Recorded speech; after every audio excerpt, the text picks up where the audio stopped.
ustedes, que el Señor les bendiga. En Primera de Tesalonicenses, el capítulo 4, el versículo 13 dice: tampoco queremos, hermanos, que ignoréis acerca de los que duermen. O sea, que se murió y se murió. No.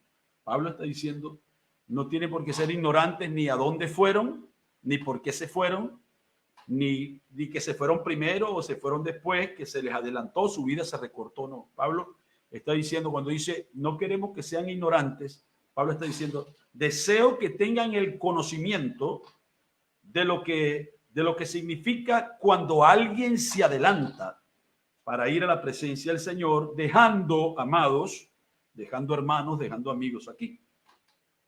Tampoco queremos, hermanos, que ignoréis acerca de los que duermen, para que no os entristezcáis como los otros que no tienen esperanza. Porque Pablo está diciendo que, contrario a como la gente dice cuando se murió, te acabaste y adiós y nunca más te voy a ver. Esas son las personas que no tienen esperanza.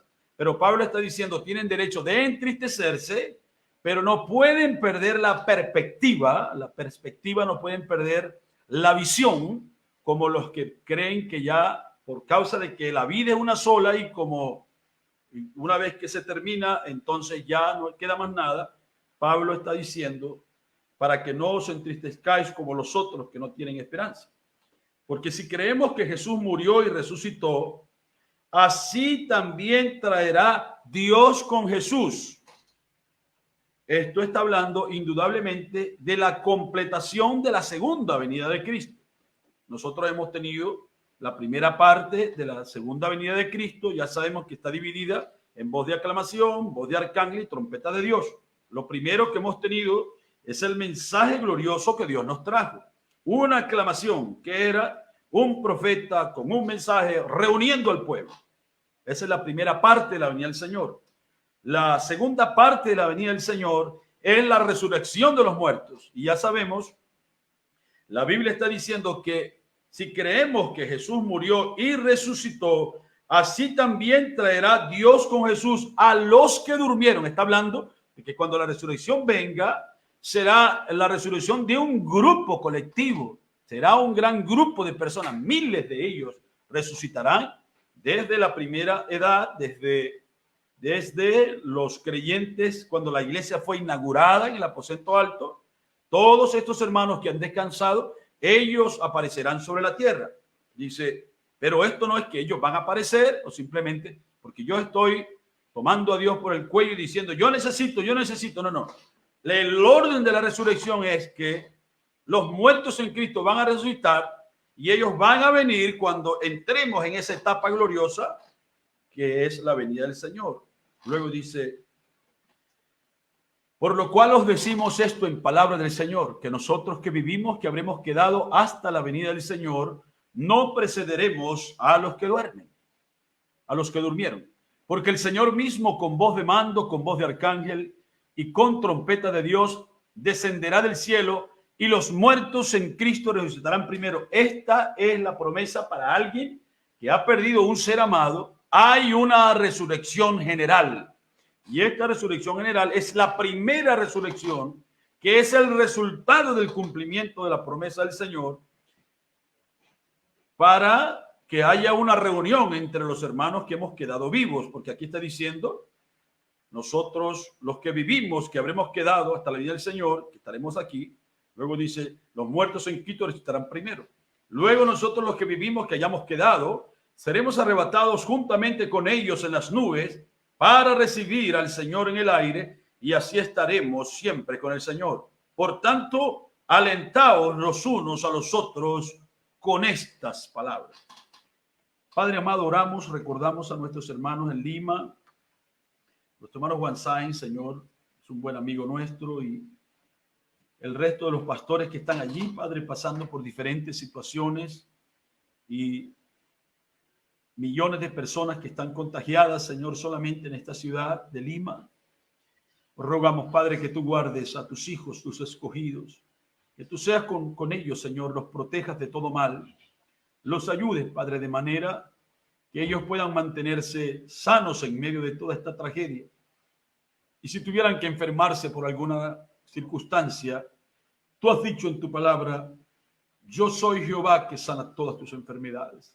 Así que lo creemos, Señor. Nuestro hermano César Tacuri también nos pide la oración. Te pedimos, Señor, que seas con él, lo bendigas en el lugar donde se encuentra, y tu gracia puede alcanzarlo, Señor. Todas las personas que se han acercado para escuchar un poquito de la palabra, de la charla de esta noche, Señor, que tú puedas utilizarnos para tu gloria y que sea una gran bendición en el nombre del Señor Jesucristo. Amén, Señor. Y amén. Dios les bendiga a todos. Queremos continuar hablando un poquito acerca de perfeccionándonos en el propósito de Dios como familia. Y es la primera cosa, pues, que nosotros queremos, lo que queremos ver, lo que hemos estado mirando, mejor dicho, desde que entramos en este tema, es cómo fue que Dios nos escogió y nos puso dentro de una familia cristiana. Nos colocó, pues, en nuestro caso, ¿verdad? Una esposa, un esposo, unos hijos, una familia cristiana. Hay otros hermanos que quizá no entran en esa misma calificación, pero hablando de que la iglesia cristiana, ¿no? La iglesia es una familia. Ahora, nos damos cuenta de que el propósito de Dios, o el propósito por el cual que Dios está intentando perfeccionar en nuestra vida, mientras comenzamos a entrar un poquito en este pensamiento, sin que sea una predicación, simplemente una charla de la palabra, y ustedes, yo estoy mirando aquí sus comentarios mientras voy hablando, y algunos lo aprueban, otros no, pero yo espero que sea una bendición para todos. Y el propósito de Dios aquí en la tierra, el propósito que Él tiene es que nosotros avancemos como familia. Los que hemos sido llamados dentro de una familia cristiana, tenemos que avanzar en esa familia cristiana y avanzar en la familia, en el cuerpo místico del Señor Jesucristo, que es la familia de Dios aquí sobre la tierra, porque del otro lado nosotros también funcionaremos como una familia. Ahora mismo, si alguno de nosotros, si nuestro papá, nuestra mamá, se encuentra en la otra dimensión y nosotros tuviéramos la oportunidad de verlos a ellos, en la teofanía ellos nos llamarían a nosotros hermano o hermana. Pero cuando venga la glorificación del cuerpo y entonces entremos en ese cuerpo terrenal glorificado, nosotros volveremos a ser familia, solo que no seremos familia a través del sexo y a través de las uniones terrenales que nosotros vivimos aquí en la tierra, de este lado del rapto, sino que nosotros en la eternidad volveremos a ser una familia, porque recuerden, nosotros, los que hemos sido llamados dentro de una familia cristiana, la razón por la que somos una familia aquí en la tierra es porque antes de ser expresados sobre la tierra, nosotros ya éramos una familia en la mente de Dios. Por lo tanto, la familia de Dios, el nexo de la familia de Dios, no es una cosa de tiempo, no es algo temporal, sino que ser parte de una familia cristiana o simplemente ser la familia de Dios sobre la tierra, simplemente está dejándonos ver que aquí somos en el tiempo la manifestación de lo que Dios pensó de nosotros en la eternidad. Así que una verdadera familia, sea cual sea, una verdadera familia no es un asunto terrenal o temporal, sino que cuando vemos una verdadera familia sobre la tierra sirviéndole al Señor, hablando de una familia natural, y luego hablando de la familia de Dios, cuando nosotros vemos a la familia de Dios sobre la tierra, hermanos, hermanas, cuando hay un solo sentir, cuando hay armonía y podemos avanzar, eso es la manifestación de lo que en el tiempo, de lo que Dios había pensado de nosotros en la eternidad. Y quiero decirles que nosotros jamás estaremos de acuerdo en la eternidad si no logramos ponernos de acuerdo aquí en la tierra. Porque nosotros no vamos a llegar al cielo a arreglar nuestras diferencias. Nosotros estamos aquí por la palabra de Dios y por medio de su espíritu arreglando nuestra diferencia para que cuando lleguemos allá no haya ninguna contradicción. Así que por lo tanto, si nosotros queremos vivir eternidad del otro lado, eternidad tiene que estar siendo aplicada a nuestra vida por medio de la palabra. es una cosa que no podemos nosotros ignorar, de que vamos a irnos de aquí de la tierra de espaldas. Alguien que tiene una discusión con otro, alguien que tiene un problema con otro, y tiene evidentemente que llegar un tiempo en que todas esos filos, todas esas puntas hirientes que como seres humanos tenemos, esas cosas van a tener que ser quitadas de nosotros, porque no vamos a subir en el rapto con 2 mentes, 3 mentes, con un pensamiento, aquel está mal, se está yendo en el rapto, pero yo estoy mal con él. No, no es así. Nosotros, ahora mismo, la palabra ha venido desde la eternidad para hacer que estos pedazos de eternidad que han sido expresados en el estamento del tiempo y en estos cuerpos mortales, podamos ponernos de acuerdo con la palabra, y estando de acuerdo con la palabra, entonces llegamos a estar de acuerdo el uno con el otro. Ahora, estoy diciendo esto porque no sé si recuerdan que cuando la primera esposa del hermano Branham falleció, era una joven, ustedes lo saben. Ella era la hermana Hope Brumbach. Ella nació en el año de 1913 y murió en el año 1937. Por lo tanto, tendría más o menos como unos 23 años, 24 años tal vez. Era una muchacha demasiado joven. Y por alguna razón extraordinaria, el Espíritu Santo le permitió al profeta tener una relación, una conversación con ella mientras ya ella había ido a la gloria. Y una de las cosas que la hermana Hope le dijo al hermano Branham para animarlo, cuando ya ella estaba, dice, aún lo palmeaba así por la espalda. Y ustedes recuerdan eso, lo han leído creo en mensajitos como La historia de mi vida. El hermano Branham está diciendo que ella le dijo a él, le dijo que siguiera predicando, porque lo que ella había visto en el cielo era exactamente igual a lo que él predicaba en la tierra. Entonces puede la iglesia, pueden los creyentes este día, poder comenzar a considerar lo que significa para nosotros hacer caso de la palabra que se nos es hablada. Porque lo que se nos está hablando aquí en la tierra a través de labios humanos no es la voluntad de labios humanos, sino que es el deseo de Dios, el deseo que Dios tenía en la eternidad. Él lo produjo, ¿verdad? Y nosotros fuimos traídos aquí de una forma alternativa, como ya todos ustedes lo saben. Pero no estamos aquí para mantenernos produciendo los caracteres de papá y de mamá, y yo tengo el carácter de papá y yo hablo así porque es que yo nací como mi abuelo. No, no. Nosotros fuimos puestos aquí para expresar por encima de lo que nuestra carne, ¿verdad? Y nuestro patrón genético pudiera tener por dentro. Estamos aquí para expresar el deseo de Dios, el cual está en su palabra. Así que nos damos cuenta que cuando el hermano Branham se encontró con ella en este posterior encuentro, ella le dijo, sigue predicando, porque el cielo es exactamente como tú lo predicabas cuando yo estaba ya contigo en la tierra. Así que es una cosa muy importante para nosotros saber que debemos entrar en una unidad. Primeramente debemos entrar en una unidad con la palabra, y una vez que entremos en una unidad con la palabra, cada miembro que tiene una unidad con la palabra, entonces lograremos ser uno nosotros también.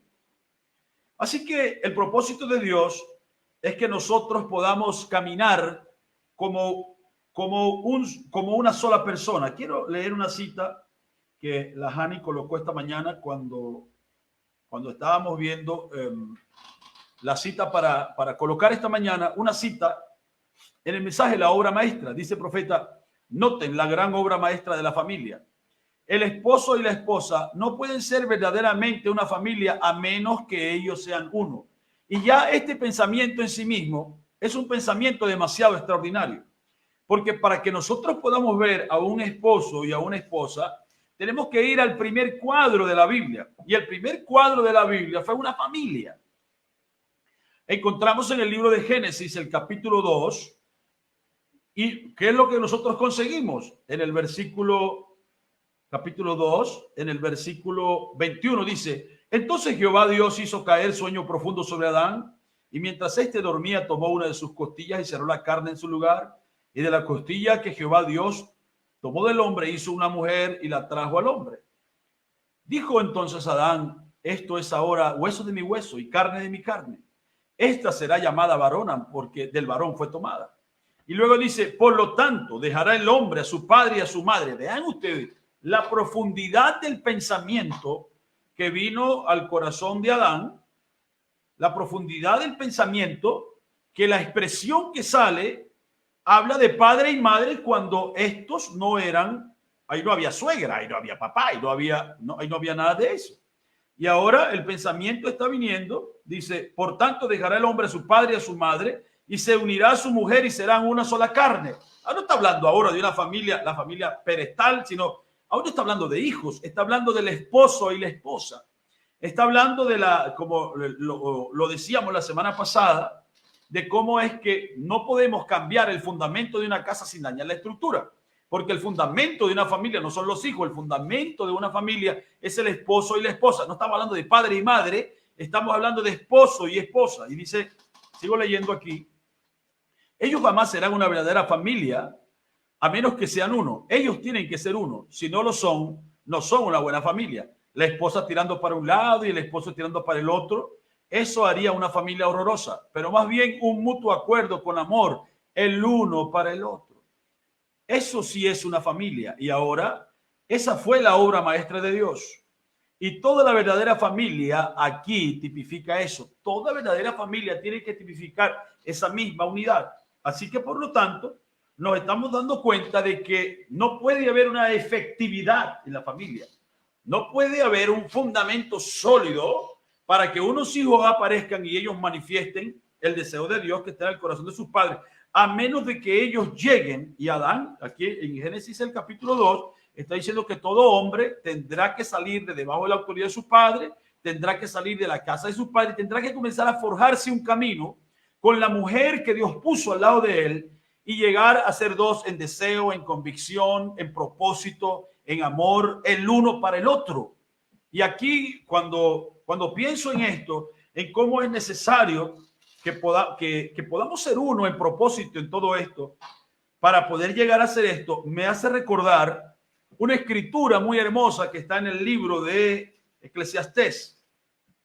Y esta escritura yo la he visto algunas veces que es utilizada aquí en el libro de Eclesiastés.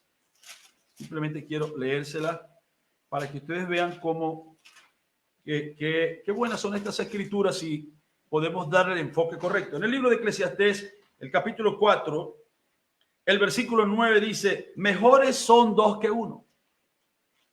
Aquí está, bueno, un hombre puede ser un hombre adinerado, puede ser un hombre maravilloso, pero el hombre no está completo hasta que él no tiene esa otra parte de él expresada, que es su esposa, con la cual él puede ser uno. Cuando usted ve un matrimonio, que esto es simplemente todo el tiempo una pelea y una guerra y una cosa, pareciera que esa mujer no salió de él.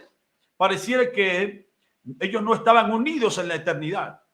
Porque cuando Dios creó al hombre, que lo creó en forma de espíritu, el espíritu de su mujer estaba dentro de él, mostrando de que el hombre no iba a tomar la mujer de alguien más, sino que la mujer correcta que él debía tomar fue la que Dios vio en él cuando él todavía era un ser espiritual. Así que el hombre puede ser millonario, el hombre puede ser un gran artista, puede ser un gran deportista, pero mejor es dos que uno, está diciendo la Biblia. Entonces dice, mejores son dos que uno, porque tienen mejor paga de su trabajo. Porque si cayeren, el uno levantará a su compañero. Pregúntense cuántas veces esto ha pasado en un matrimonio. Que un hombre cae, bueno, si un hombre cae en una cama, ¿quién más puede cuidarlo a él aparte del médico y la enfermera? ¿Quién es la única persona que puede bañarlo y tomar cuidado de él? O viceversa, si una señora, una mujer amada cae en una cama, ¿quién más que su marido? Si uno cayere, el otro lo levantará. Luego dice, porque si cayeren, el uno levantará al otro. Pero hay del solo, que cuando cayere no habrá segundo que lo levante. ¿Ve? Y hay gente que se quedaron solos y no les gusta si no está solo. Luego dice, también si dos durmieren juntos, se calentarán mutuamente. Mas ¿cómo se calentará uno solo? Y si alguno prevaleciere contra uno, dos le resistirán. Siempre va a ser mejor que seamos dos. Siempre, ¿verdad? Va a ser algo bonito. Dice, y cordón de tres dobleces no se rompe pronto. Y cuando pienso en esta escritura, me pareció una escritura hermosa, porque nos damos cuenta que la familia no la empiezan los hijos, la familia la empiezan los esposos. Y el logro maravilloso que ellos pueden tener es que ellos salieron juntos de la eternidad y fueron expresados en familias diferentes aquí sobre la tierra. Pero el propósito de Dios es una cosa tan grande que, sea como sea, logra reunir a estas dos personas en la familia que estuvieron, de la nacionalidad que fueron. Yo he visto hermanos de la India que se casaron con una hermana de México, y usted dice, ¿y cómo es posible eso? Bueno, fue la manera en la que Dios lo diseñó y nosotros no podemos ir en contra de eso. Así que, por lo tanto, es a estos dos miembros que dan comienzo a la familia a quien se les demanda esta unidad. Y si el esposo y la esposa eran uno en la mente de Dios, ¿cómo puede la llegada de los hijos jalar a mamá para un lado y a papá para otro? No hay razón para que esto suceda. No debería suceder esto. Porque, mire, yo amo a mis hijos, pero yo no amo a mis hijos en la calidad de amor que yo amo a mi esposa. ¿Por qué? Porque la verdad, cuando yo me enamoré de ella, yo me uní a ella, yo no tenía hijos. Por lo tanto, no estoy amarrado a ella por los hijos que tenemos. Yo estoy ligado a ella porque ella era una parte de mí. Siempre fue una parte de mí. Y aunque no hubiéramos tenido hijos, de todas maneras yo la amaría a ella. Ustedes tienen un ejemplo de eso en la escritura, en Primera de Samuel, como es que el Cana tenía una señora que tenía 10 hijos, que era Penina. Y luego tenía su esposa de verdad, que era Ana. Y Ana no tenía hijos. Y la Biblia dice que él le daba grandes cosas a Penina y a sus hijos le daba una porción, pero a Ana, el corazón de él le pertenecía a Ana. Así que, al no detenerme tanto en esto, porque donde quiero entrar es en esta parte importante, entonces nos damos cuenta que la llegada de los hijos no puede quebrantar la unidad del esposo con la esposa. Y esta es una cosa que ha sucedido mucho, que los hijos llegan y entonces el padre tiene un hijo preferido, la madre tiene un hijo preferido, una hija preferida, y entonces comienzan a ocultarse situaciones y cosas que acontecen, y nos damos cuenta de que por este tipo de licencias que se le permiten a unos sí, a otros no, eso quebranta la unidad, no la unidad de la familia completa, sino la unidad que había entre el padre y la madre. Entonces no puede la llegada de los hijos marcar la pauta de la familia. Ya papá y mamá, ya esposo y esposa estaban unidos para que en la llegada de estos hijos a la casa pueda permanecer de pie. Ahora, la escritura está diciendo aquí, cordón de 3 dobleces, y cordón de 3 dobleces no se rompe tanto, no se rompe pronto. ¿Qué quiere decir esto de cordón de 3 dobleces? Está queriendo decir que estos 3 dobleces, cada vez que una mamá le va a hacer una clineja a su hija, le va a trenzar el cabello. ¿Cuántas clinejas, cuántos pedazos de cabello ustedes toman? Ustedes toman 3 pedazos de cabello. ¿Para qué? Para que sea fuerte la clineja que van a hacer. Y este cordón de 3 dobleces, que es el matrimonio, que es la unión entre el esposo y la esposa, no tiene 2 dobleces, sino que debe tener 3 dobleces. Y la primera la representa el hombre, la segunda la representa la mujer, y la tercera la representa el Espíritu Santo, que es esa tercera doblada que se le da a la humanidad del hombre, a la humanidad de la mujer, a las pasiones que ellos tienen, a los pensamientos que ellos tienen el uno del otro. Si la presencia del Espíritu Santo está en ese cordón que este hombre y esta mujer están comenzando a tejer por medio del amor que ellos tienen, no habrá chismes, no habrá ninguna cosa de la tierra que pueda quebrantar la unidad que esta pareja tiene, porque no es el hombre solamente uniéndose a la mujer, sino que es el hombre, la mujer y el Espíritu Santo reforzando aquella unidad, de manera que no hay cosa que no puede ser, esa unidad jamás podría ser quebrantada fácilmente. Esto es simplemente comenzando a decir algo sin que entremos todavía en la parte importante de esto. Nosotros nos damos cuenta cómo fue que sucedió el llamamiento de Abraham. Dios pudo haber llamado a Abraham cuando Abraham estaba soltero. Dios pudo haber llamado a Abraham cuando Abraham era niño. Abraham fue llamado cuando él tenía 9 años, ¿verdad? Y le apareció un ángel. Pero Abraham fue llamado a la edad de 75 años. Abraham ya había vivido suficiente y había estado casado con Sara por 50 años. Y nos damos cuenta que Dios llamó a Abraham, y que Abraham, que es nuestro padre, cuando Dios lo llamó a él, lo llamó con el propósito no solamente de tener hijos, sino de levantar una familia, levantar una casa, levantar una casta. Y no solamente levantarla, sino que después levantarla como un proveedor, sino que él enseñara a esa casa. Cuando Dios llamó a Abraham, ya Abraham estaba casado. Por lo tanto, cuando Abraham sale de Ur de los Caldeos, él ya salió con la compañera, ya había escogido su compañera. Ya sabemos que ella no solamente era una parte de él espiritualmente hablando, sino que ella también era una parte de su familia, porque ellos en sí mismos, ellos eran medios hermanos, ya nosotros lo sabemos. Entonces nos damos cuenta que Dios llamó a Abraham para que levantara una familia y para que la enseñara. Y si nosotros nos fijamos aquí en la escritura, en el libro de Génesis, el capítulo 18, en el versículo 17, en esta escritura de Génesis, el capítulo 18, en el versículo 17, para que ustedes vean el grado de fidelidad que Abraham tenía hacia Dios, que cuando Elohim descendió y llegó a la casa de Abraham, no tuvo vergüenza en medio de ángeles de decir: encubriré yo a Abraham lo que voy a hacer. Y la razón por la cual, habían tres razones por las cuales Dios no podía encubrirle a Abraham, lo que él iba a hacer. Habían tres razones. La primera razón era que Dios había escogido a Abraham para que fuera una gran nación.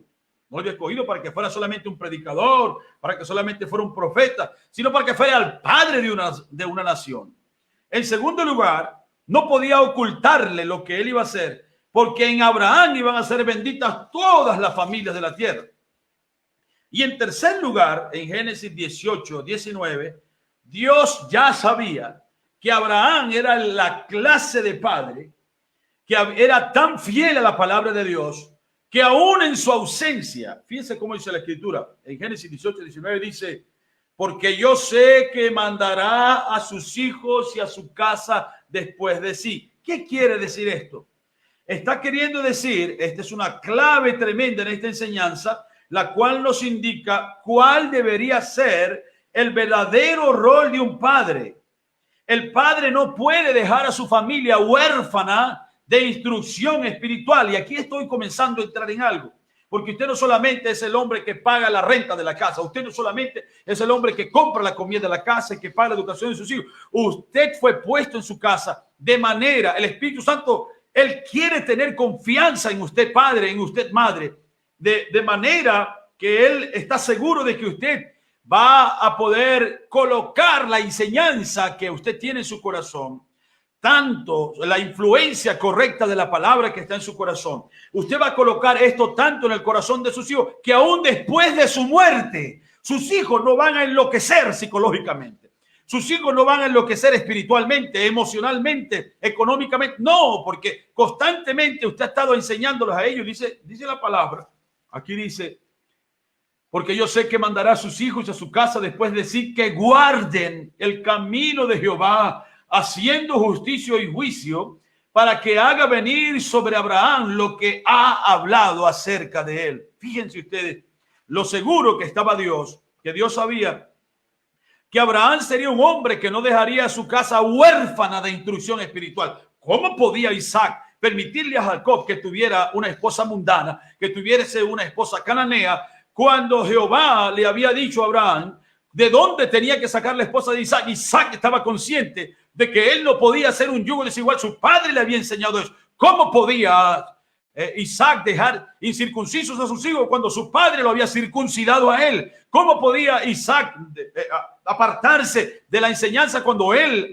eso era la piedra de su piedra de cabecera, la palabra del Señor, la enseñanza de su padre? Porque Jehová estaba seguro de que Abraham tendría esa calidad, que aún después de su muerte, su familia no se descarriaría del pensamiento central, que significa permanecer bajo la instrucción espiritual que recibimos para caminar en el camino de Jehová.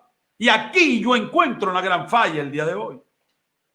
Fíjense, nosotros, yo como padre y cualquiera de ustedes, estamos descansando en la promesa de que no veremos muerte. Ya leímos una escritura aquí en el libro de Primera de Tesalonicenses, la primera carta a la iglesia de Tesalónica, donde Pablo está diciendo: nosotros los que vivimos, que habremos quedado. Pablo está diciendo nosotros. Y bueno, pero Pablo ya se murió hace 2000 años. Entonces quiere decir que Pablo, aunque él estaba descansando en la promesa de que no vería muerte, él tuvo que ver muerte.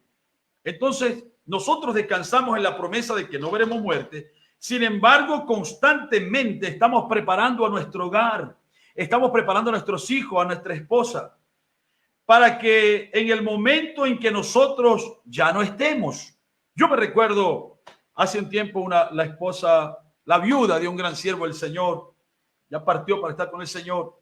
Ella conversaba conmigo, estaba contándome un testimonio. Su esposo era un gran amigo para mí en este evangelio y él ya se fue para estar con el Señor. Y ella dice que su esposo, cuando él tenía la oportunidad de siempre conversar, le decía, ¿sabe qué? Cuando yo me muera, cuando yo no esté aquí está una lista de los hombres ministros con los que puedes hablar. Aquí está una lista con quien no puedes hablar.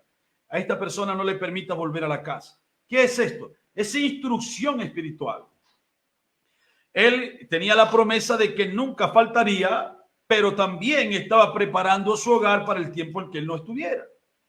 Pero yo sé que nosotros, la razón por la que la iglesia, la familia, no puede quedar sin instrucción espiritual es porque la familia volverá a reunirse. Ahora, no sé si podemos comenzar a captar por dónde viene el pensamiento que estoy tratando de traer. Porque no porque el padre ha fallecido o porque falleció la madre, estas personas quedaron desligadas de nuestra familia. Y entonces, bueno, tenemos que armar otra familia, yo tengo que buscar otra esposa, yo tengo que buscar otros hijos, yo tengo que buscar la... No. Que el padre o la madre o algún hijo o algún miembro de la familia se haya ausentado no quiere decir que esa persona quedó desligada de la familia, porque hay una promesa donde la familia volverá a reunirse, donde la casa volverá a reunirse. Entonces, por eso es que nosotros debemos mantener la instrucción espiritual todo el tiempo, para cuando nosotros estemos y para cuando nosotros no estemos. Porque el avance espiritual de nuestra familia no puede detenerse. Por eso dije hace un momento que aquí hay una gran falla, porque el hombre, el padre y la madre compran zapatos para sus hijos, el padre y la madre compran ropa para sus hijos, el padre y la madre, ellos quieren una buena cama, quieren una buena televisión, una buena todo. Pero ¿quién se sienta a hablar con sus hijos y dice, ¿saben qué? Cuando yo no esté aquí, yo estoy marcando el camino para ustedes, para que cuando yo no esté aquí, ustedes continúen en este camino glorioso. Ustedes no se vayan ni a diestra ni a siniestra, porque el avance espiritual de una familia que ha perdido un ser amado que ha ido a la presencia del Señor, el deseo grande que tiene una persona que ha perdido un ser amado y que ha ido a la presencia del Señor es encontrarse con esa persona otra vez. Y el camino para encontrarse con ese padre, con esa madre, con ese hijo que se ha ido, con esa suegra, como sea que usted quiera llamarle, el camino es el avance espiritual de esta familia.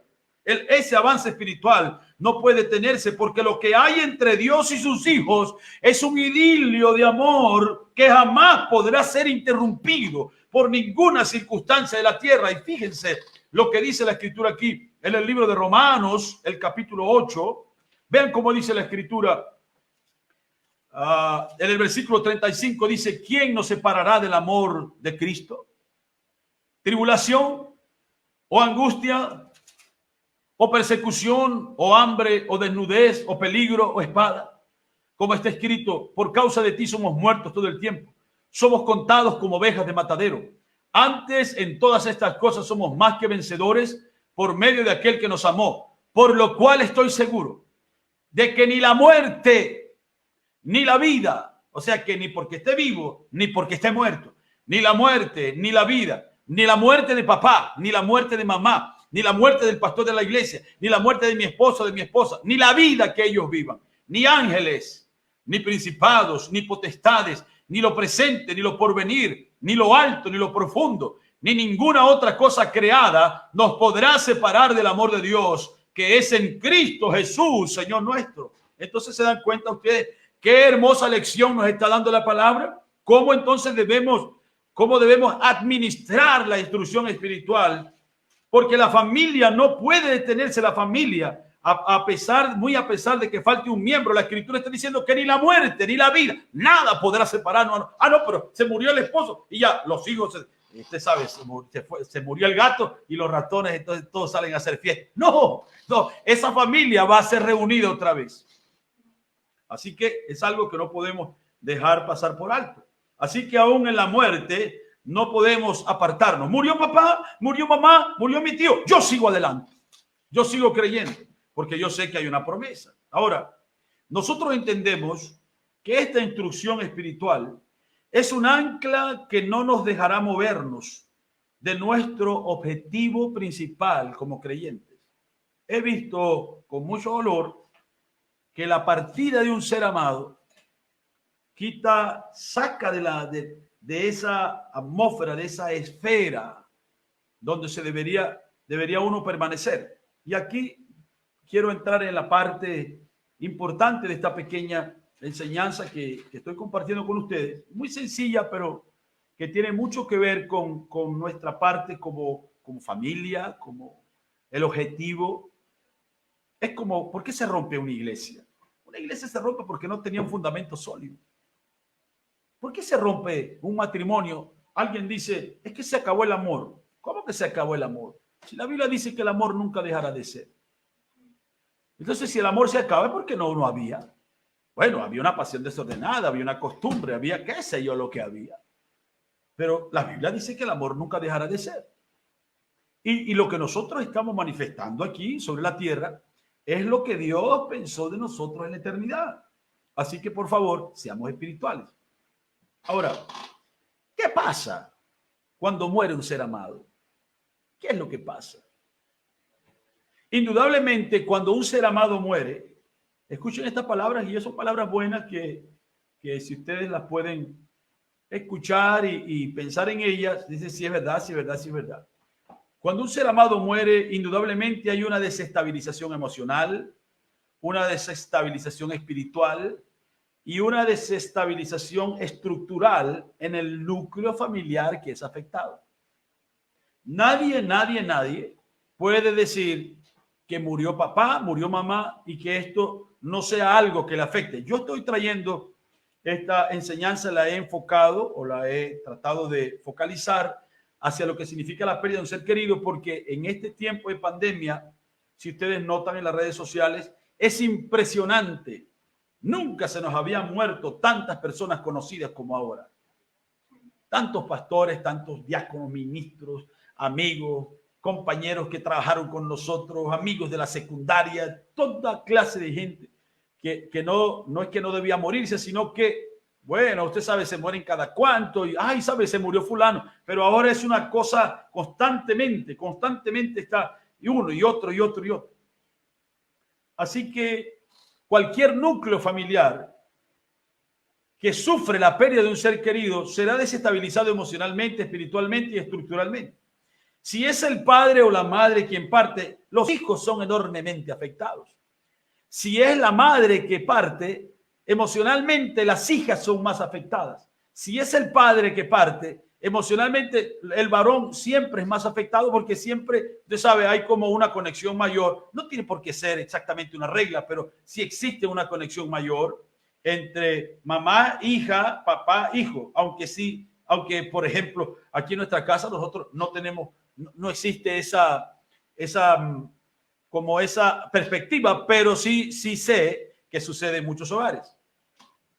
Así que si son los padres que mueren, los hijos son enormemente afectados. Si son los hijos, entonces la herida es aún mayor, porque la lógica es que los hijos entierren a sus padres y no que los padres entierren a los hijos.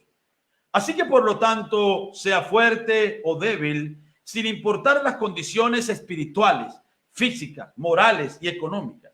Cuando la muerte llega, la muerte causa un impacto y produce un estado de negación inicial.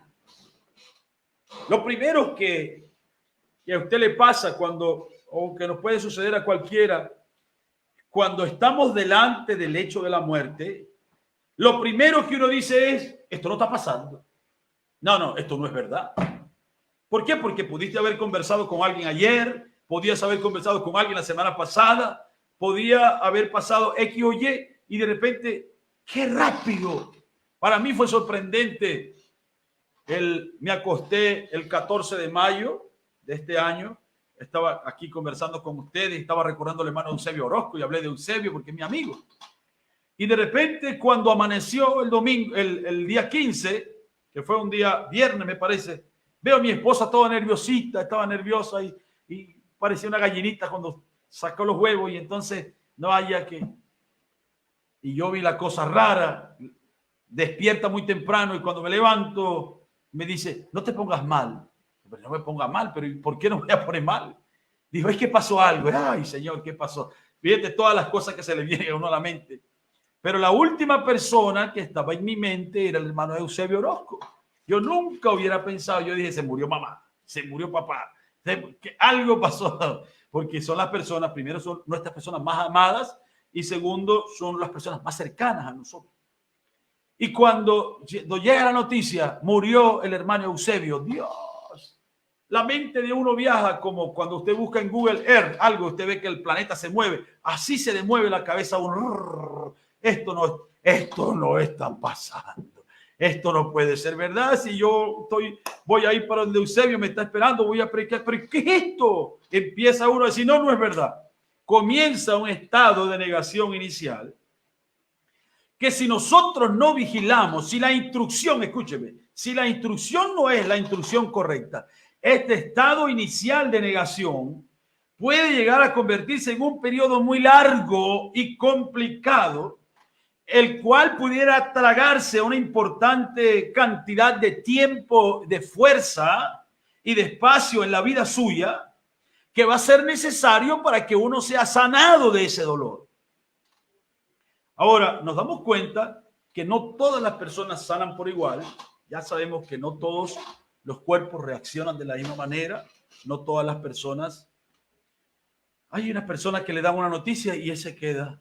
Hay otra persona que le da una noticia y porque estamos cargados de emociones.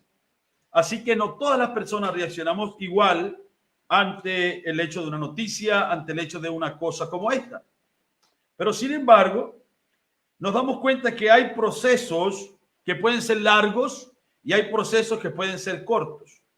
Cuando estoy hablando de procesos es pasar del proceso de la negación al proceso del duelo y del duelo a la aceptación. Puede pasar 3 meses, pueden pasar 3 años. Hay hermanos que miramos, por ejemplo, tenemos muchos amigos y hay un buen amigo nuestro que su esposa murió hace como 1 año y medio quizá. Murió su esposa y cada vez que uno mira sus estados de WhatsApp, todos los días del mundo, nuestro amado hermano tiene una foto nueva de su esposa. Y es la forma de él de llevar su duelo. Y yo digo, Dios mío, ¿cómo puede un hombre amar tanto a una mujer que han pasado como 500 días y todos los días hay una foto distinta? No repite la foto, todos los días hay una foto distinta de un viaje, de una comida, de una sonrisa, de un canto especial. ¿Qué es esto? Es la forma muy particular de una persona ya ha pasado de la negación al duelo.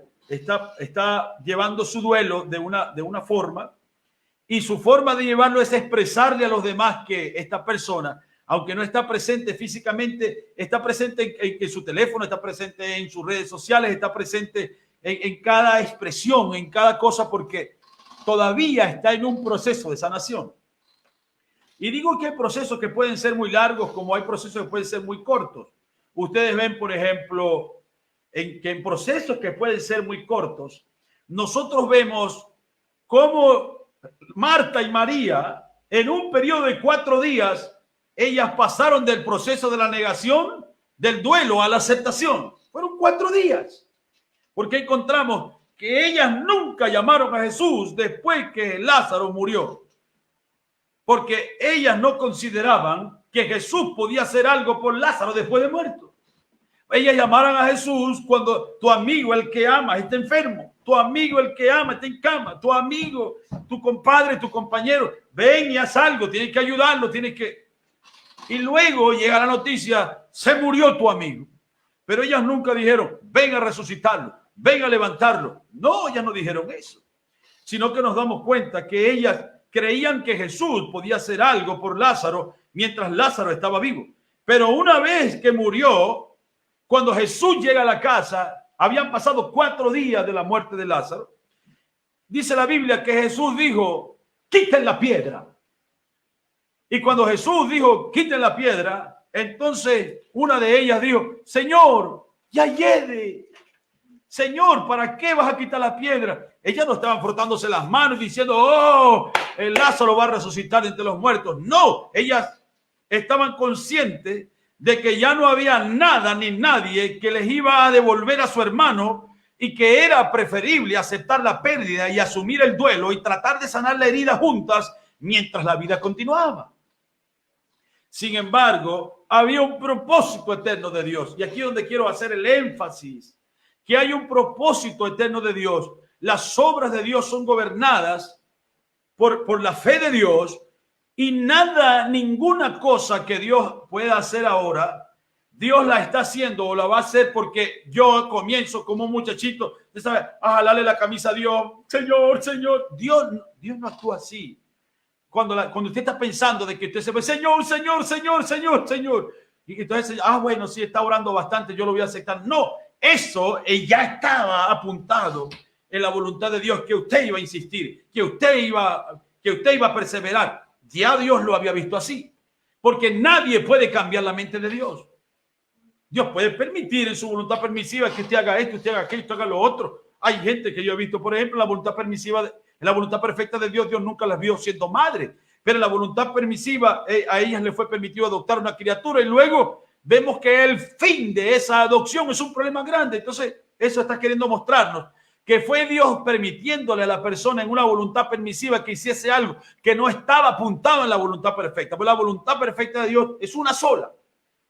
Ahora, así que por lo tanto ellas rápidamente pasaron de la negación, el duelo, la aceptación, y ellas querían que su vida continuaba. Pero Jesús estaba allí, estaba listo para hacer algo que ni siquiera estaba en la mente de ella. No era algo que ella estaba molestando a Jesús, por favor. No, ellos no estaban haciendo eso. Ellas solamente querían llorar en el pecho de Jesús y decir, ay, Señor, si tú hubieras estado aquí no hubiera pasado nada, Señor, ¿cómo es posible? Pero Jesús le dijo a ella, yo soy la resurrección y la vida. No te he dicho que si creyeres verás se lo había dicho antes, porque en ese versículo no vemos que eso estaba en la Biblia. Pero nos damos cuenta que cuando le digo, no te he dicho que si crees verás, estaba diciendo, acuérdate de las enseñanzas que he dicho en otras ocasiones. Así que escúcheme, mientras yo estoy acercando al final de mi pensamiento, ellas no llamaron a Jesús porque él ya había muerto. No era así. Pero Jesús estaba listo para hacer algo que estaba completamente alejado de la mente de ellas. De esa misma manera, cualquiera de nosotros que pierde a un ser amado no puede aferrarse a ese ser amado como si fuera su absoluto. Usted no puede aferrarse a su marido que ya se murió o a su hijo que ya se murió como que esa persona es su absoluto. Y si usted no tiene esa persona, usted tiene que aferrarse al Señor. Porque el Señor, la Biblia dice, aunque ande en valle de sombra de muerte, aunque ande en valle de lágrimas, aunque ande en el valle de la soledad, aunque mi padre y mi madre me dejan, que se muriera mi esposa, murieran mis hijos, yo sé que hay alguien que es el absoluto de mi vida, y el absoluto de mi vida es el Señor. Entonces nosotros no podemos aferrarnos locamente o ciegamente, y Dios, escúcheme, no podemos actuar como que fuéramos absolutos. Y Dios no, óigame lo que estoy diciendo, Dios no está obligado a hacer algo que usted le pide. Dice, hermano Juancho, ¿pero qué está diciendo usted? La Biblia dice, si le pedimos de acuerdo a su voluntad. Eso es una gran cosa, que la gente ora sin que sea la voluntad. Señor, yo me quiero ganar la lotería. Usted me va a decir a mí que esta es la voluntad de Dios, que cuando la Biblia condena los juegos de azar. Señor, que yo me saque el triple y yo tremendo diezmo que le voy a dar a la iglesia. No, Dios no va a respaldar una cosa como esta. Eso está fuera de la palabra. Eso está fuera de la voluntad de Dios, fuera de la enseñanza de la palabra. Entonces Dios no está obligado a hacer algo por usted, algo que usted le pide. Señor, yo quiero, Señor, yo quiero, Señor. No, Dios no actúa así. La razón que nosotros no recibimos es porque no pedimos. Y luego dice en el libro de Romanos, dice, porque ¿qué hemos de pedir como conviene? No sabemos. Pero el Espíritu mismo en nosotros intercede por nosotros con gemidos indecibles, porque el Espíritu nos enseña. Entonces Juan está diciendo, si le pedimos a Él de acuerdo a su voluntad, entonces Él nos oye. Él presta atención a esta oración. Pero si usted ora, ¿verdad?, como un salvaje, no, y Dios tiene que hacerlo, porque si Dios no lo hace, entonces Dios no. ¿Quién le dijo que porque Dios no le da a usted un deseo, Dios no es Dios? Dios no está aquí para darle deseos a ningún hombre. Dios está aquí para darle a usted y a mí, darnos nuestras verdaderas necesidades y mostrarnos su deseo. Cuando usted ore por algo en su vida, no ore por el deseo de usted, ore porque el deseo de Él se cumple en usted. Eso es lo que nosotros en verdad necesitamos ver en nuestra vida. No que Dios satisfaga nuestros deseos, sino que nosotros podamos satisfacer el deseo de Dios. Ahora, estoy diciendo esto porque acabo de decir, Dios no está obligado a hacer algo que usted le pida, así nomás. Así a usted le parezca muy noble, así a usted le parezca muy razonable. Quiero que sepan que para cada hombre, mujer, niño, niña, toda persona que existe sobre la tierra, Dios estableció una línea de tiempo para cada uno aquí en la tierra. Y escúcheme, nada ni nadie puede alterar esa línea de tiempo. Ay, si una criatura vivió 2 días, pues 2 días vio Dios que era su línea de tiempo. Si un abuelo vive 110 años, pues Dios vio que su línea de tiempo sería 110 años. Y eso no puede ser acortado ni alargado porque yo quiera o usted quiera. Porque ya Dios, cada vez, cuando Él envió a cada uno de nosotros aquí, Él nos envió con una línea de tiempo específica que nosotros viviríamos sobre la tierra y nada ni nadie puede alterar eso. Quiero que sepan que hay suficientes escrituras en la palabra para probar lo que yo acabo de decir. Y por ejemplo, conseguimos aquí en el libro de Hebreos, quiero preguntarle, ¿cuántas veces murió el Señor Jesucristo? El Señor Jesucristo murió una sola vez. Vean lo que está diciendo el apóstol Pablo aquí en Hebreos, el capítulo 9, el versículo 26, dice, 26 al 28, dice, de otra manera le hubiera sido necesario padecer muchas veces desde el principio del mundo, pero ahora en la consumación de los siglos se presentó una vez para siempre por el sacrificio de sí mismo para quitar de en medio el pecado. De la manera que está establecido para los hombres que mueran una sola vez y después de esto el juicio. O sea, que no es que el hombre, que porque yo quiero que el hombre, que mi esposo, que mi esposa, que mi mamá, mi abuelita resucite, a mí nadie me va a sacar de allí. La Biblia estableció una ley de vida. El hombre debía nacer una vez, el hombre debía morir una vez y luego viene el juicio. Ahora, si Dios tiene un propósito sobrenatural para mostrar alguna cosa en cuanto a tener que utilizar la resurrección de algo o de alguien, porque Él tiene una señal sobrenatural que quiere hacer, lo había apuntado así, Dios traerá de entre los muertos a alguien. Pero aquí estamos viendo que la Biblia dice que fue así, fue establecido, que los hombres debían morir una sola vez y después de esto el juicio. Dice, así también Cristo fue ofrecido una sola vez para llevar los pecados de muchos y aparecerá por segunda vez en relación con el pecado para salvar a los que le esperan.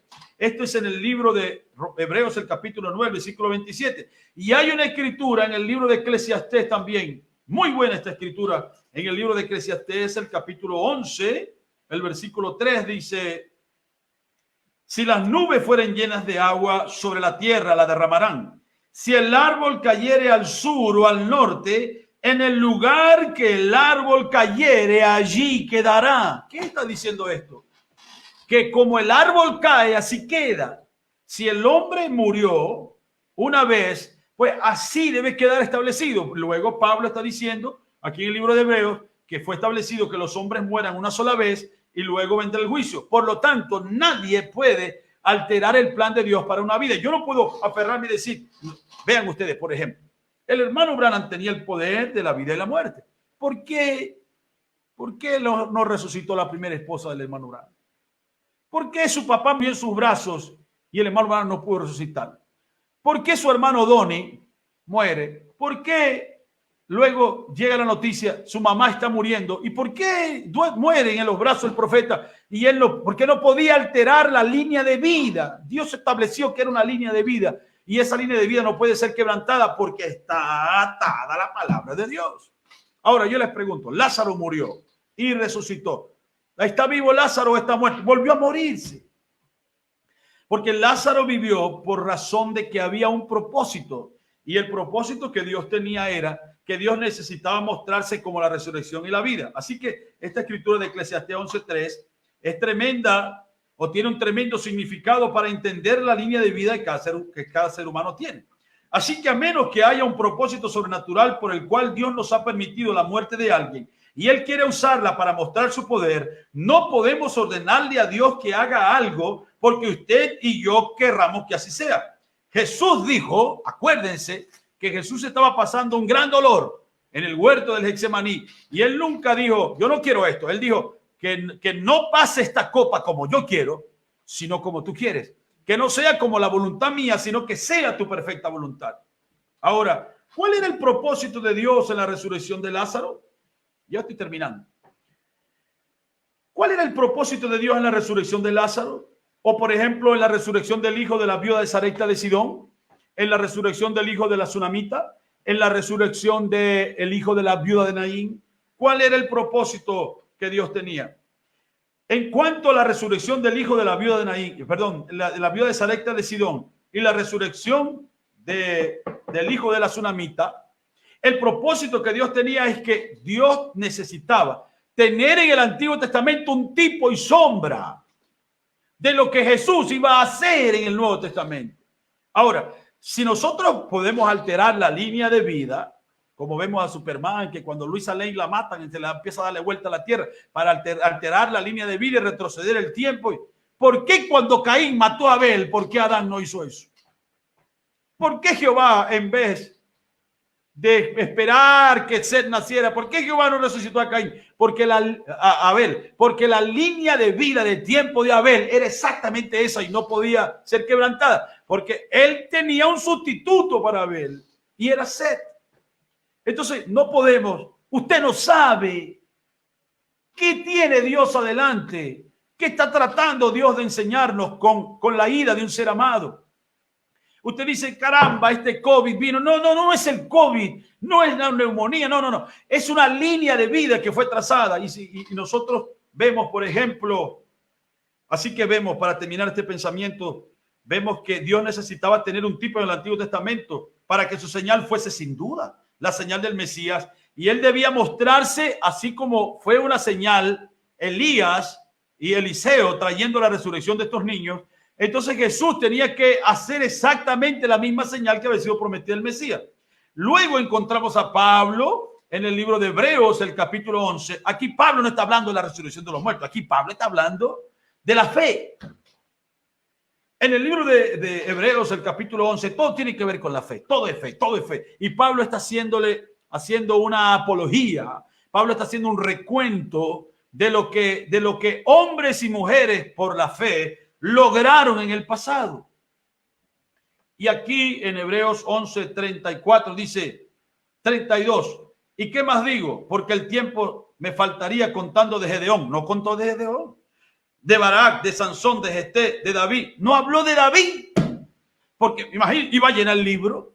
Entonces sí, verá que no los iba a alcanzar la cosa. Entonces comienza a pasar por encima de un tipo y de otro tipo y otro tipo. Luego dice, y otros que por fe conquistaron reinos, hicieron justicia, alcanzaron promesas, taparon boca de leones. ¿De quién estaba hablando? Daniel. Y sin embargo, no dice Daniel. Caramba, no se merecía Daniel aparecer en el libro de Hebreos y decir, por la fe Daniel abría las ventanas. Pero Pablo, pues, se le acabó la pluma, pues. Entonces dice, apagaron fuegos impetuosos, evitaron filo de espada, sacaron fuerzas de debilidad, se hicieron fuertes en batalla, pusieron en fuga a ejército extranjero. ¿Qué es esto? ¿Se acuerdan de los 4 leprosos cuando el reino de Samaria estaba sitiado? Y la Biblia dice que se comían estiércol de paloma. Y luego el profeta dijo, mañana todo el mundo va a estar comiendo arepa de cebada. Mañana van a comer pupusas y tortillas. Mañana va a ser una cosa gloriosa. Y dice la Biblia que el campamento de los filisteos, de los sirios, estaba lleno y de repente unos leprosos dijeron, vamos a ver qué pasó allá, porque, oye, parece que se fueron. Cuando los leprosos llegan, no hay nadie. ¿Por qué? Porque Jehová había hecho que el ruido de caballo, de lanza, sonara, pie de soldado. ¿Quién hizo eso? Jehová hizo eso. Y la Biblia nunca dice, y los leprosos fueron. Aquí Pablo no está diciendo, los leprosos fueron. Pablo está pasando por encima de las cosas. Luego dice, pusieron en fuga ejércitos extranjeros. las mujeres recibieron sus muertos mediante resurrección. ¿De qué mujeres estaba hablando? Estaba hablando de la viuda de Sarepta. Estaba hablando de la mujer sunamita. Estaba hablando de la viuda de Naín. Estaba hablando de Marta y de María. Esta mujer, el que no puede decir Marta, María, la viuda, pues se le estaba acabando la tinta. Está diciendo, las mujeres recibieron sus muertos mediante resurrección, mas otros fueron atormentados, no aceptando el rescate a fin de obtener mejor resurrección. Otros experimentaron vituperios y azotes, y a más de estos, prisiones y cárceles. Fueron apedreados, aserrados, apedreados. ¿De quién está hablando? Esteban. Y sin embargo no dice, es Esteban. Dice, fueron apedreados, puestos a prueba, muertos a filo de espada, anduvieron de acá para allá, cubiertos de pieles de ovejas y de cabras, pobres, angustiados, maltratados, de los cuales el mundo no era digno, errando por los desiertos, por los montes, por las cuevas y por las cavernas. Juan el Bautista andaba, Elías andaba así. Y luego dice, todos estos, aunque alcanzaron buen testimonio mediante la fe, no recibieron lo prometido, proveyendo Dios alguna cosa mejor para nosotros, para que no fuesen ellos perfeccionados aparte de nosotros. Así que Pablo está hablando aquí en Hebreos 11:35, habla de las mujeres que recibieron sus muertos, y luego cuando vemos el orden de la resurrección, nosotros tenemos que regresar para que podamos entender cómo es la promesa de la resurrección. Tenemos que ir a 1 Corintios 15:51, donde nos está diciendo la Biblia, he aquí os digo un misterio, no todos dormiremos, pero todos seremos transformados. Nadie había dicho esto, ¿saben? Pablo lo está diciendo por primera vez. En un momento, en un abrir y cerrar de ojos, a la final trompeta, o sea, no es cuando usted quiere, es a la final trompeta. Porque se tocará la trompeta, y cuando se toque la trompeta, entonces los muertos resucitarán incorruptibles, dice, serán resucitados incorruptibles. Así que si usted está diciendo que resucite, mejor es que se prepare, porque lo próximo que va a pasar después de la resurrección, no del muerto, sino de los muertos. Que recuerde que la sexta dimensión está llena de estos santos. Y cuando la resurrección venga, dice, nosotros seremos transformados, porque no lograremos ver a los muertos en Cristo. Ellos serán resucitados y lo próximo que acontecerá es que seremos transformados. Entonces luego dice aquí, 1 Tesalonicenses 4:13, dice, tampoco queremos, hermanos, que ignoréis acerca de los que duermen, para que no os entristezcáis como los otros que no tienen esperanza, porque si creemos que Jesús murió y resucitó, todos nosotros creemos eso. Así también traerá Dios con Jesús a los que durmieron en él. Por lo cual os decimos esto en palabra del Señor, que nosotros que vivimos, que habremos quedado hasta la venida del Señor, no precederemos a los que duermen. Porque el Señor mismo, con voz de mando, con voz de arcángel y con trompeta de Dios, descenderá del cielo, y los muertos en Cristo resucitarán primero. Entonces, el orden de la resurrección, estas tres cosas tienen que suceder para que los muertos en Cristo aparezcan de nuevo. Luego dice, luego nosotros los que vivimos, que hayamos quedado, seremos arrebatados juntamente con ellos en las nubes para recibir al Señor en el aire, y así estaremos siempre con el Señor. Por lo tanto, mientras la resurrección no llega, mientras usted está pasando este dolor de no tener su compañero, su compañera, su amado, su amada, dice el apóstol, alentaos los unos a los otros con estas palabras, donde estoy explicando, Pablo está diciendo, explicando cómo será cuando la resurrección venga. Ahora, termino con este pensamiento. Todo lo que nosotros estamos haciendo sobre la tierra es una expresión. Nosotros estamos aquí, usted como madre, usted está expresando a Dios como madre. Usted como padre, usted está expresando a Dios como padre. Usted como hijo está expresando a Dios, porque nuestra vida se trata de la expresión. Eso es lo que en verdad nosotros somos. Y estaba recordando algo que dijo el hermano Branham en un mensajito llamado Expresiones. Lo predicó, es el funeral de la hermana Bell. Fue el 13 de marzo de 1962. La hermana Bell era una hermana muy preciosa de su tabernáculo, casada con el hermano Jim. El hermano Branham amaba mucho a esta pareja. Y cuando la hermana Bell muere, el hermano Branham viene trayendo una enseñanza muy corta, es un mensajito como de 30 párrafos. Pero qué hermoso como el profeta habla aquí, de cómo ella expresó a Dios como creyente, como vecina, como madre, como esposa. La hermana Bell era la expresión de Dios en medio de su familia, en su vecindario. Y cuando el hermano Branham está hablando aquí, él está diciendo que la familia cristiana, la cual Dios está perfeccionando en su propósito, es como una rueda de bicicleta. Y usted sabe que la rueda de bicicleta es sostenida por un montón de rayos que van cruzados. Y cuando se parte un rayo de la rueda, entonces la bicicleta comienza a moverse raro porque le falta un rayo. Y si se rompe otro, se va poniendo peor hasta el punto de que la rueda se rompe, porque son esos rayos delgaditos. Todos ellos juntos sostienen a la persona que se sienta. Y mira, dice el hermano Branham, dice que esto, lo que son estos rayos. Y aquí dice, vean, un rayo de esa rueda se salió esta tarde. Yo me acuerdo cuando el primer rayo salió de mi familia. Uno por uno se fueron cayendo. Está hablando de que la familia Branham era como una rueda de bicicleta y el primer rayo fue su hermano Donnie. El segundo rayo fue su mamá.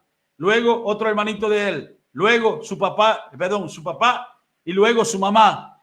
Y cada vez le iban faltando más rayos y la rueda se va haciendo más débil, más débil, más débil.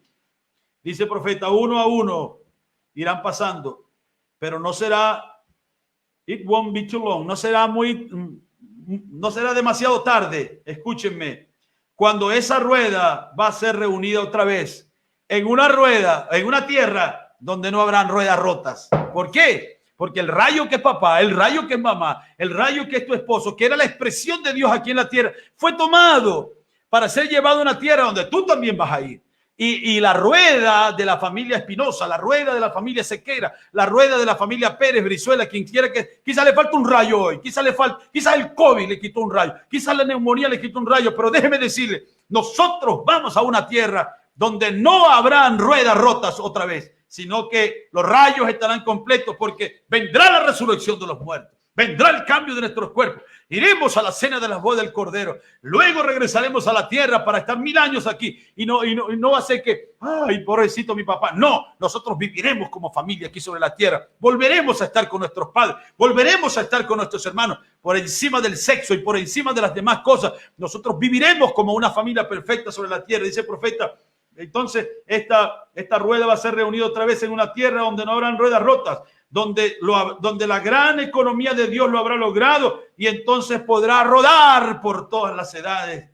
Que así sea de esta forma con ustedes, familia, porque ustedes siempre tuvieron una madre y ustedes siempre estarán con ella. Eso es correcto, dice. Está diciéndolo frente al ataúd de la hermana Abel, que era un rayo que se había salido. Y él estaba diciendo, sigan creyendo, sigan confiando, porque en la eternidad esa rueda, esos rayos se van a juntar una vez. Así que quizá haya un rayo que le falte a su familia, quizá la rueda suya, usted todavía está en una etapa de negación y no sabe qué hacer.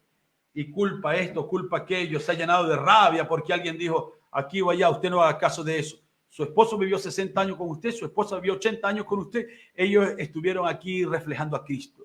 Eran la expresión de Dios y Dios vio que por 60 años, por 40 años, por 30 años, ellos serían la expresión de Dios sobre la tierra. No se amarguen, simplemente manténganse creyendo que uno de estos días esa rueda va a ser reunida otra vez para no quebrarse nunca más. Padre, bueno, gracias por darnos esta oportunidad de hablar estas palabritas sencillas, las cuales yo creo, Señor, que pueden ser de estímulo para alguien.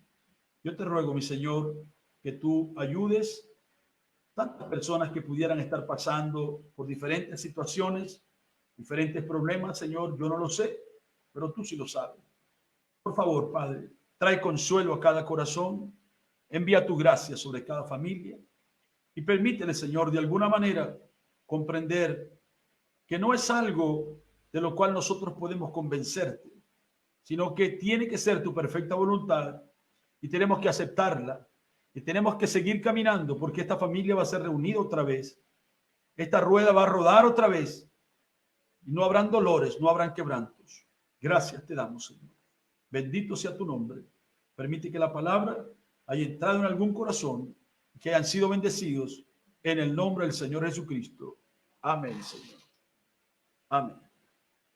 Bueno, espero que haya sido de bendición para ustedes. esta pequeña plática de la palabra.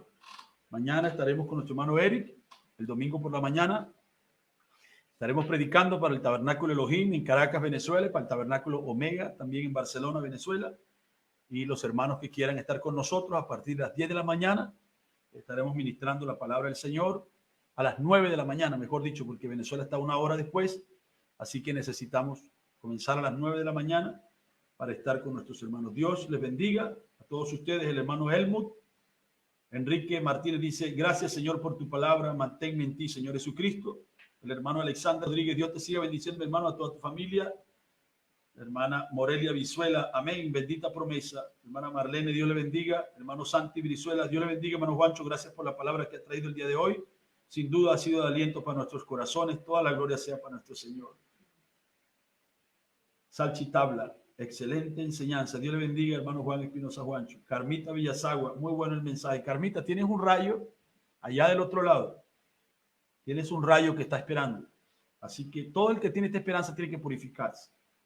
No miren otra cosa sino la esperanza. Dios les bendiga a todos. Espero que haya sido una gran bendición para ustedes. Nos seguimos viendo. El día sábado voy a predicar para un grupo que se llama Jóvenes Dejando Huella, con nuestro hermano Tito Pérez.